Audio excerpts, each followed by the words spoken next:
innovation na makambo ya mpepo tope aviation na RDC. Compagnie africaine d'aviation CAA na mokuse alela yango minu na nenga kosakana tedi et commandé domaine na ye. Après réception, ya premier Airbus A330, oyo CAA yaka nango, mikolo eleki, yango nde suki saka masolo, ndi melangai mwana Kongo ke CAA auti lisusu ko bambo la koko di koko na botu, na domaine aérien, avec arrivée pe réception, ya deuxième avion esika Airbus A330. Ah! Airbus A330, deuxième frappe yango yo, ya mokwake na mapate RDC, ya boebon di melangai ke mon côté na terrain po ezalana nute et comme les lontimba nanzuzi veut dire mapasa Airbus A330 ba avion ya mokwake ya liboso yaka yango yo bozwa lix ezanango net sokyo matio kitana ote po confort nango ezana ba angle nyonso kobana na bakiti na couloir na first class na classe économique et bongo bozo ya mibale yango yo nyonso ezana excellence pe noblesse moko hors pair boye bape bosimba ke Airbus A330 eza ba marque ba avion oyo bomodaka na international ba compagnie aérienne de renom pe crédible nde basalelaka yango bokokuta yango na bamboka lokola Allemagne veut dire na Machaft pe ba pays européen belé kutu batu ya ba faire pe mingi minene na monde mingi basalelaka yango pona kitoko pe bopeto na luxe na yango surtout mécanisme ya sécurité eza nango chaque siège ndenge kaka boza komona eza na mwa mini télé oyo kotalela ba film ennui, fatigue, okotika la koyoka yango te USB na pointe pour na chargement ba téléphone tope ba utilité mosusu Airbus A330 ya mibale ya CAA et combien eza na deux classes first class pour na bino ba grand monsieur na ba grande dame pe ba personnalité misusu ebele avec 36 sièges classe économique pe ezali pona bino bosalaka ba faire pe bato nyonso ba amoureux ba voyage avec 267 sièges mokoka sala voyage dans ba meilleures conditions ndenge nanu ezala te avec Airbus A330 ya mibale ya CAA avion ya sika oyo uti kokoma ekwei deja na mabele timba na nzuzi lelo mibale moko te na Congo bana Congo pe bapaya basepeli. Ah oui, CAA mfumu na ba innovation deuxième avion Airbus A330 yango ekomi mardi elamu na balandinyo sa journal ya pepe pona peuple mbote la bilo bisika nyos tu bozwami na lomba otofongo basango la biso na ngamba présidence pour la côté semino le chef de l'état Félix Antoine Tshisekedi Tshilombo a participé qui lundi 4 septembre na Harare kuna na Zimbabwe na prestation ya serment ya homologue na ye Emerson Mnangagwa oyo auti kozala reli na fin ya mois d'août pour na mandat ya Sikarit Kindu apesi bino ba précision. Cérémonie elekaki na National Sport Stadium, liboso ya 50 000 personnes, à part président Tshisekedi. Tomonaki présence ya ba président lokola, Philippe Nyusi ya Mozambique, Cyril Ramaphosa ya Afrique du Sud, pe ba représentant ebele ya ba chef de l'État ya communauté de développement de l'Afrique australe, SADC na Mukuse. Personne Mnangagwa apretaki serment liboso ya cour constitutionnelle Yamboka na ye avant à annoncer discours ya investiture. Cérémonie oyo ezalaki pe marqué na ba défilé ya kafu ya ba forces armées zimbabwéennes oyo babetaki 21 coups de canon. Bosimba que Emerson Mnangagwa azalaki déclaré vainqueur na ba élection avec 52,6% ya ba voix na 81 ans akosala lisusu mandat moko ya 5 ans après cérémonie oyo président Tshisekedi azwaki avion pour na ville province ya Kinshasa. Zimbabwe na RDC ezali bamboka mibale oyo bazali ba membre ya SADC pe bazali na ba relation ya malamu. Na tango ya Musée Laurent Désiré Kabila, ba forces armées ya Zimbabwe babundaki elongo na armée congolaise pour na défendre ville ya Kinshasa contre attaque ya Rwanda. Pe sikoyo Zimbabwe apesi accord na ye pour na participer na ba mission ya SADC na République démocratique du Congo pour na koluka ko neutraliser ba groupe terroriste ya M23 oyo bazali soutenu epai ya Rwanda. na oyo etali chambre basi ya parlement bosimbaki André Mbata oyo azali bongo premier vice-président ya Assemblée nationale ayambaki lundi 4 septembre na cabinet na ye ya mosala délégation moko ya ba parlementaire français. Héritier Mapindemi Igor Ntingi bapesi bino ba détail. Premier vice-président ya Assemblée nationale André Mbata Betukumesu Mangu ayambaki na cabinet na ya mosala na pays du peuple délégation ya makasi ba parlementaire français ba sénateur pe ba député bango bazali bongo ya commission de travail na masolo na bango balobelaki réchauffement ya ba relation d'amitié bilatérale pe séculaire oyo bambo camion somi balé bazana yango na suka ya masolo Bruno Forge alobaki boye bango baye na République démocratique du Congo baye délégation moko ya makasi elongo na ba chambre ya ba parlementaire na bango mingi ya Sénat pe ya Assemblée nationale, c'est-à-dire bango baye po na cadre ya ba commission na bango ya mosala baye ko renouveler amitié oyo ezalaka depuis kala entre ba parlementaire ya RDC na ya France, mais oyo ezali bongo e umeli déjà ndenge bango baye awa baye bongo kotalisa amitié entre ba peuple congolais et longo na ba peuple français na diversité na bango bango baye kolobela ba relation amicale entre deux peuples et longo na population oyo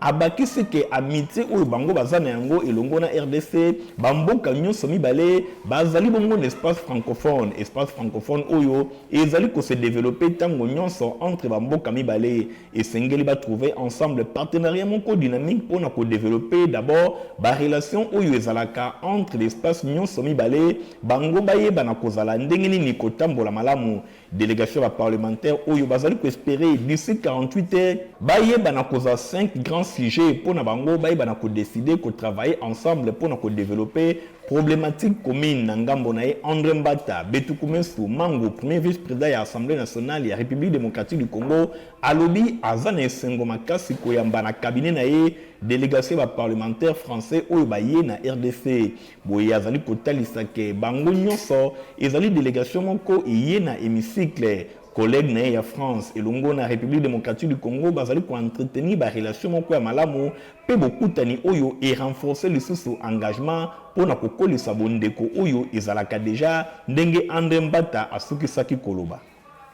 Na oyetali primature bosimbaki premier ministre Jean-Michel Sama Lukonde Kenge ayambaki lundi 4 septembre na cabinet na ya mosala kuna na primature délégation ya ba parlementaire français. Héritier Mapindemi apesi bino ba détail. Jean-Michel Sama Lukonde Kenge ayambaki lundi 4 septembre 2023 na cabinet na ye na primature délégation parlementaire français oyo bayaki pour na kotalisa na mokili mobimba bondeko oyo ezalaka déjà boye France elongo na RDC bakani lisusu kokolisa yango première d'information nyonso ba renouveler amitié entre deux peuples ndenge bango ba français to ba parlementaire français batalisaki intérêt na bango pour na République démocratique du Congo balobi baye délégation moko ya makasi ya 8 parlementaires au contraire bayende kotalisa ndenge nini balingi ba renforcer bondeko na bango oyo ezalaka elongo na République démocratique du Congo délégation oyo ekambamaki na chef ya gouvernement et pas ya ministre ya ba hydrocarbures maître Didier Boudimbo oyo abetaki déjà masolo elongo na bango na tongo pour na makambo etali secteur na ye Bruno Forge atalisi ke interlocuteur na bango premier ministre Jean-Michel Sama Lukonde Kenge azalaki très concentré na masolo oyo bango bayaki nango bamoni premier ministre moko azali vraiment koyoka bato na oyo nyonso bazali koya na yango boye avant conclure que ba question hydrocarbures na République démocratique du Congo ezali pe ko intéresser France étant donné que Félix Antoine Tshisekedi Tshilombo azana ba richesse moko considérable oyo esengeli ko développer yango pour la République démocratique du Congo et kende liboso pe bato mosusu baye bana ko investir na ba domaine ebele lokola ya biloko ya kolia éducation pe banzela boye bango balobi ke bazali capable ya kosala nyonso bango batalisi ke implication ya France ezali bongo na intérêt makasi pour na ko créer ba richesse na République démocratique du Congo pour na makambo etali ba hydrocarbures environnement pelelo bango baye kotalisa yango na visite na bango na République démocratique du Congo oyo ezali poumon moko essentiel pour la planète na terme ya captation ya carbone oyo esengeli kobatela ndenge Bruno Forge chef ya délégation atalisaki. Totikala kaka na ngamba primature pour la kotalisa bino ndenge premier ministre Jean-Michel Sama Lukonde Kenge akomaki na Butu ya le 4 pe le 5 septembre na Nairobi kuna na Kenya plutôt. Héritier Mapindemi apesi bino ba précision. Premier ministre Jean-Michel Sama Lukonde Kenge a commencé na butu ya le 4 protocole manatongo le 5 septembre na Nairobi, capitale ya Kenya, pour participer na premier sommet africain pour la makambo Italie climat. Azalaki accompagné na vice-premier ministre en charge des affaires étrangères Christophe Lutundula. Premier ministre Azali ko représenté chef de l'État Félix Antoine Tshisekedi Tshilombo na première édition ya forum Oyo. Bosimbake na aéroport international Jomo Kenyatta na Nairobi, chef ya gouvernement ya RDC ayamba makina ambassadeur ya RDC na Kenya John Nyakeru Ilunga. Avant cortège na ye ekende na hôtel, premier ministre a signé livre d'or officiel on a eu Italie tradition quelques mois à occasion il y a passage naé na capitale ya Kenya où il rencontre Oyo ya climat et tu as eu opportunité pour le premier ministre Jean-Michel Sama Lukonde Kenge aye bana ko présenter République démocratique du Congo pays solution na lutte contre le changement climatique et transition énergétique. Bosimba ke géant Oyo ezali placé na Kenya et Afrique azali ko disposer ba potentialité na biodiversité pe ba ressources naturelles pour na ko aider continent pe mokili mobimba baye bana ko faire face na dérèglement climatique pendant 3 jours mobimba soit les 4 et le 6 septembre na capitale ya Kenya. Thème nango ezali ko promouvoir croissance verte pe ba solution ya financement ya action climatique pour na Afrique pe reste ya monde. Ba participants bango ba ko tenter ko relever ba défi oyo ezali pour na changement climatique pe lisoso ba ko luka ba solution moko africaine pour na ko lutter contre changement climatique na mokili na biso ya Afrique. Sommet oyo ezali bongo sommet moko e ko komisa déclaration commune na Nairobi e ko présenter tango ya COP 28 où ezali prévu na novembre le 8 décembre na 2023 na Dubaï na Émirats Arabes Unis. Pour la première journée à sommet Oyo ezali bongo consacré à la discussion ministérielle. Deuxième journée ezali kolobela ba intervention ba chef d'état pe ba gouvernement. Premier ministre Jean-Michel Sama Lukonde Kenge a intervenir mokolo ya mardi pour na kopesa sa position ya RDC na la discussion Oyo nyonso na maloba na ye ya ouverture président ya Kenya William Ruto ye atalisaki posa ya komona sommet Oyo et permettre na continent ba trouver l'engagement pour le développement na makambo Italie climat pe na ko proposer ba solution africaine na COP 28.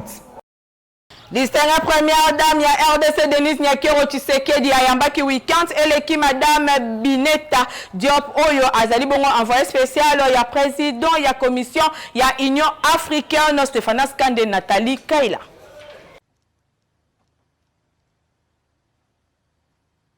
Tate Denise Nyakero Tshisekedi na Bineta Diop envoyé spécial ya président ya commission ya Union africaine ba personnalité ou nyonso mibale ba pasaki en revue ba réalisation nyonso ou première dame asala na domaine ya santé à travers prise en charge ya drépanocytaire bosimba ke ba betaki lisusu lisolo ya implication na yango na o etali lutte contre maladie grave o ya affectaka vie ya basi lutte contre violence faite na femme en particulier initiative Oya Fonarève action Oya ezalaki vraiment très appréciée na madame Bineta Diop envoyé spécial ya président ya commission ya Union africaine a souhaité que makambo Oya ezala bongo na ba pays mususu pe ya Afrique azanga kite ko bwaka ba fleur na engagement Oyo Denis Nyakero Tshisekedi azwa na niveau ya OPDAD a salué travail pe initiative ya première dame d'Afrique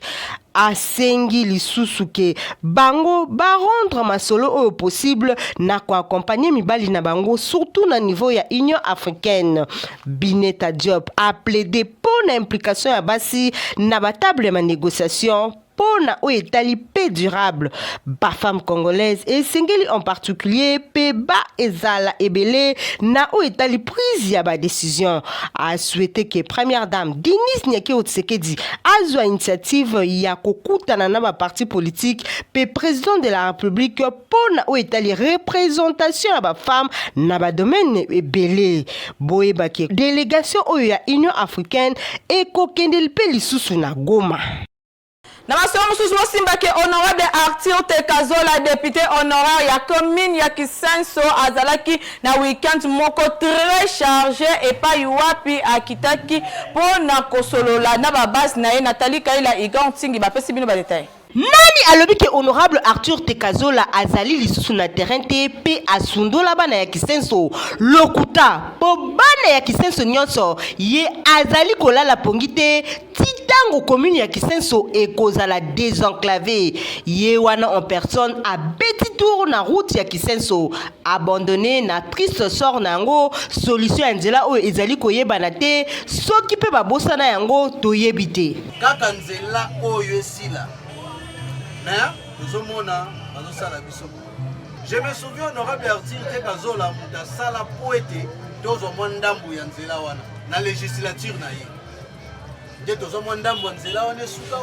L'homme ya terrain qui sait son mabele na ye esika batonga motolu na ye akiteki pe na quartier Kumbu esiko wapi asolola ki na base na ye alembaka te lokola évangéliste honorable Arthur Tekazola akendeki lisusu na quartier Mujinga kote ya liloba na Nzambe pe communion na base na ye même cérémonie esalemaki ya mateya na quartier de la paix avant dakakimia te week-end asukaki na quartier de la paix esiko wapi aremetaki ba brevet pona ba finaliste ya fondation héritier meya Arthur Tekazola a conscientisé ba jeune na kosala mosala le baki na kotika kisenso te kisenso etikalaki vide mutakolobela ngo azalaki te mutakokontela ngo azalaki te merci na chef de l'état Félix Tshisekedi na moni nzela esalami na kisenso de la paix na se mais souci na biso eza mawa na biso eza etake molobeli valable ya kisenso nzela ya kisenso ya likolo bosundoli yango nzela wana ebandaki avant banzela nyonso banda ana Kinshasa mais toyebi te mpona nini ti lelo ezozonga te papa Félix Tshisekedi yoka ngai bana kisenso bayebi nayebisa yo mpona nini ezokipe bango te kisenso ya ye bana kisenso baponi ye deja matembele ya nsima ndako vanda na yo jamais oabandona commune na yo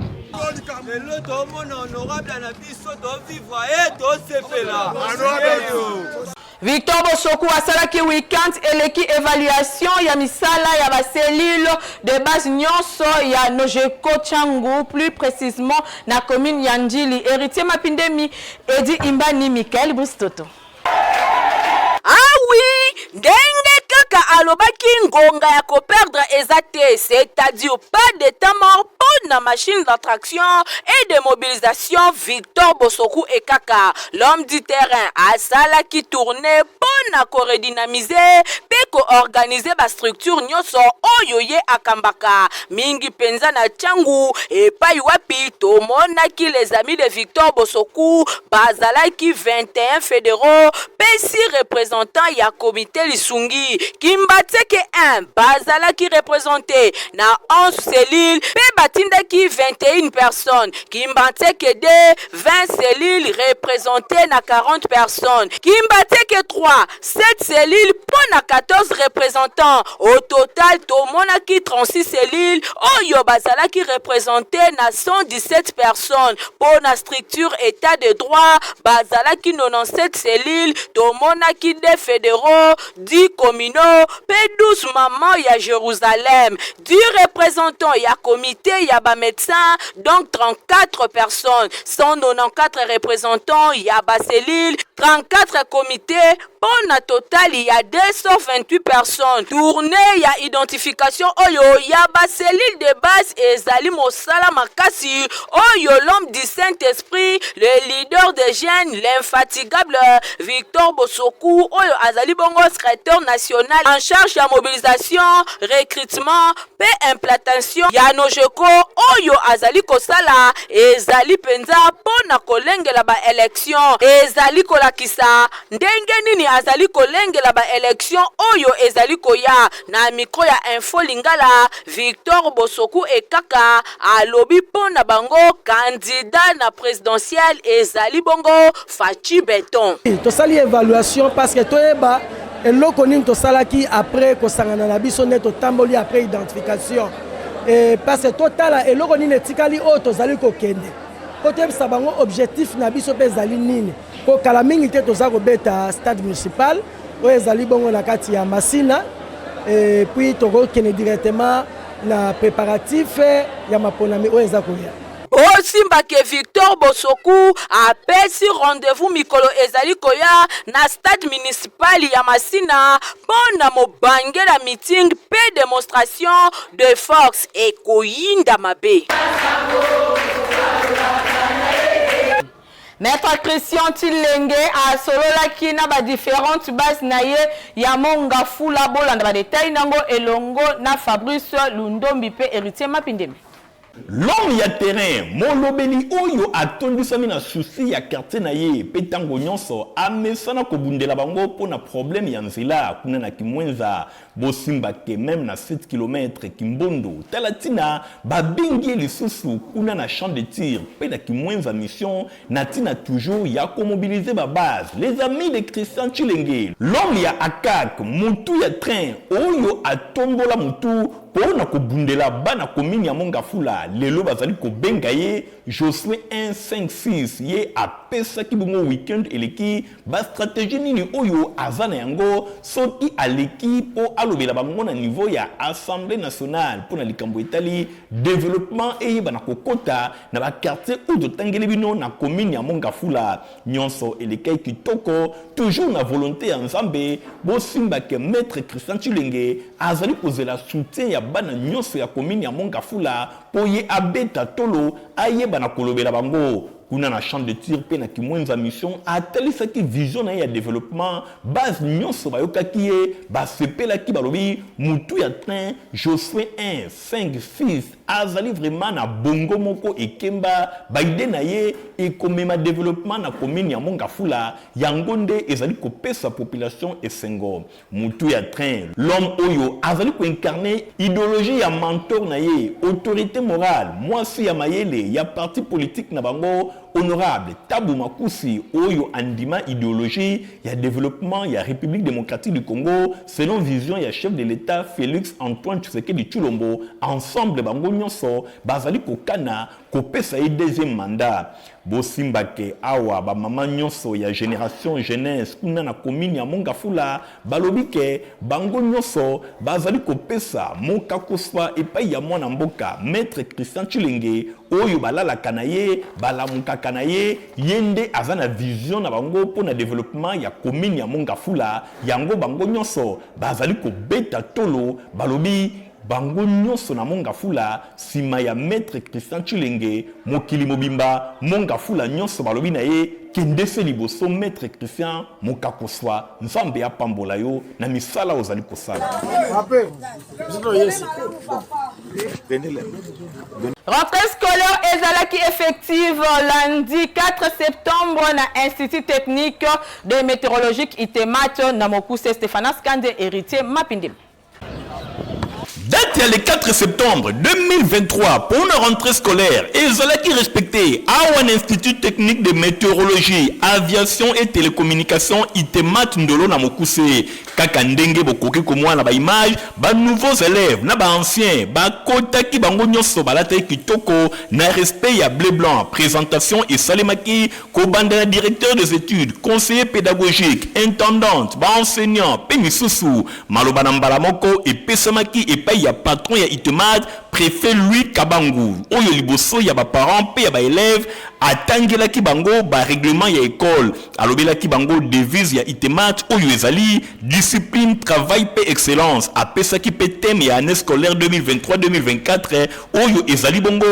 améliorer la qualité de l'enseignement par la bonne gouvernance et la redevabilité loko la rigueur ezali pe moko ya ba qualité na bango mbala moko ba élèves bakendaki kokota na ba salle de classe na bango pe ba enseignant présent babandaki mbala moko ba cours na suka boyoka préfet des études Louis Kabangu ndenge alobi na micro ya Info Lingala banda lelo tango mwana zako zonga na ndako atalaka mingi saki ya mwana alandela journal de classe pona kotala soki mwana tangi upa alandela pe ba devoir to ba TP tozali kopesa bana awe pana biso za na ba travaux na ba simulation na kati ya ba laboratoire chaque semaine les après-midi pour les enfants qui étudient les avant-midi. Il reste encore les après-midi pour les travaux pratiques. itemate ezali mwana koti ayekoli technique evandi ya maloba te ya théorie te mais pratique azali ko palper du doigt oyo asili kozwa lokola formation na ye. Entrée scolaire ezalaki pe effective na complexe scolaire Mama Pemba ya Fondation Néron Mbungu oyo ezwami kuna na quartier Bikanga na commune ya Kisenso bolanda compte rendu nango elongo na héritier Mapindemi.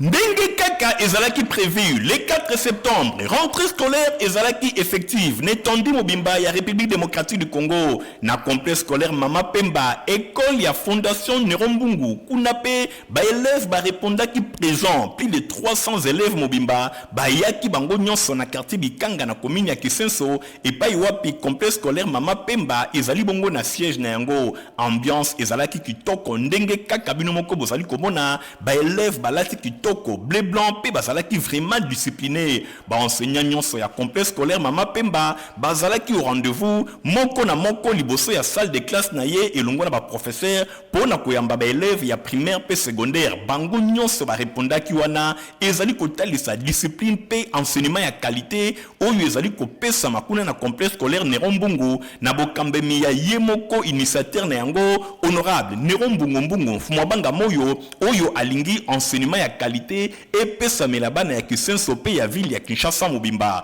bosimba ke na présence ya ba autorité ndenge na ndenge nyonso elekaki vraiment kitoko prêt à année scolaire 2023-2024 et démarré déjà tout mon équipe présence ya Bobo Mbungu oyo azali promoteur ya complexe scolaire Mama Pemba yepe ayaki kotala makambo ndenge e bande kotambola na micro ya Info Lingala coordonnateur ya complexe scolaire Mama Pemba Simba Kwala alobaki boy tokabwana ça fait 2 mois ndenge batei biso na kilt e bandaki banda 6 heures ke yende mutasali tozonga lelo donc ba mususu bazoluka ba miracle voici déjà un miracle po toza 168 agents biso nyonso tozongi remercier mususu eke na gouvernement a respecté date ya rentrée scolaire le 4 septembre 2023.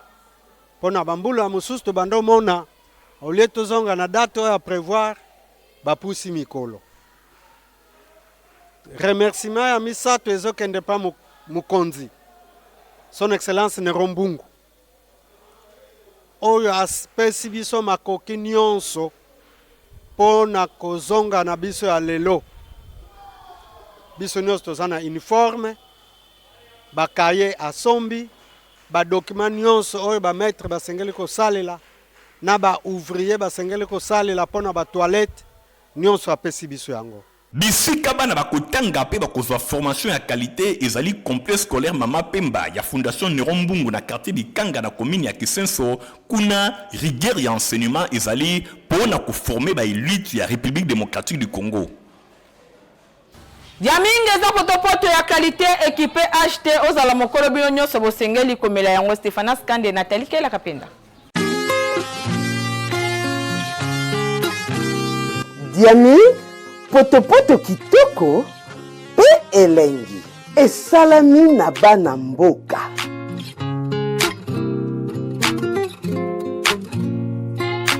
Na kati na yango etonda na protéine, vitamine na pe énergie. Lisanga na yango nyonso ezali kosala un repas complet et équilibré pour toute la famille. Ezali kosala lisusu ete mwana akola na mayele na bokolongono bwa nzoto. Ngai nakolisa bana na ngai na Diaming. Bana na ngai pe bazali kokolisa oyo ya bango bakoko na ngai kaka na Diaming. Diaming, d'une génération à une autre. To fidéliser mabota na bana na biso na Diaming, Lia Otonda,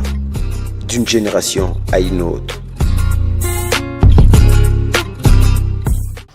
Et on y a aussi tozolaka te journal peuple mpo na peuple yango ekomi na suka merci mingi na Red Kindu oyo azalaki akumbelaki bongo édition par azalaki assisté par Nathalie Kaela Kapenda na sima caméra tozalaki na Igor Ntingi montage esimamaki na Fabrice Lundo mpe Christian Kiangebeni journal peuple mpo na peuple ezalaka supervisé et par héritier Mapine Bandeko botikala malamu ngana bino tokutani mikolo ezali koya au revoir. Innovation na makambo ya mpepo tope aviation na RDC compagnie africaine d'aviation c'est ana mokuse alela yango minu na nenga kosakana tedi et commandé domaine na ye après réception ya premier Airbus A330 oyo CAA yaka nango mikolo eleki yango nde sukisaka masolo ndimela ngai mwana Kongo que CAA auti lisusu ko bambola koko na ebotu na domaine aérien avec arrivée pe réception ya deuxième avion esika Airbus A330 Airbus A330 deuxième frappe yango yo ya mokwake na mapate RDC ya boebondi melangai que mon côté na terrain po ezala nanu te et comme il est lontimba na nzuzi veut dire mapasa Airbus A330 ba avion ya mokwake ya liboso yaka yango yo bozwa lix eza nango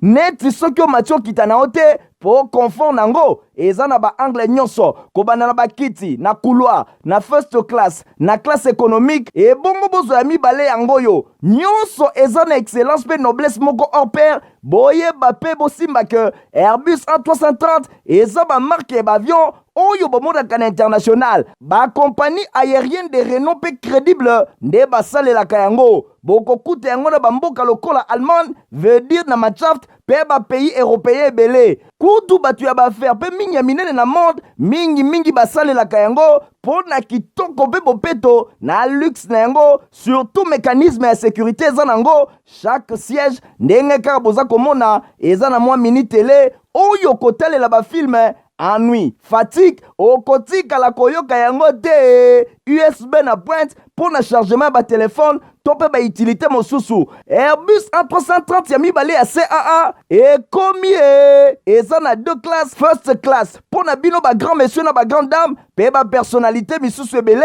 avec 36 sièges classe économique pesali pour na bino bosalaka ba faire pe bato nyonso ba amoureux ba voyage avec 267 sièges mokoka sala voyage dans ba meilleures conditions ndenge nanu ezala te avec Airbus A330 ya mibale ya CAA avion ya sika oyo uti kokoma ekwei deja na mabele timba na nzuzi lelo mibale moko te na Congo bana Congo pe bapaya basepeli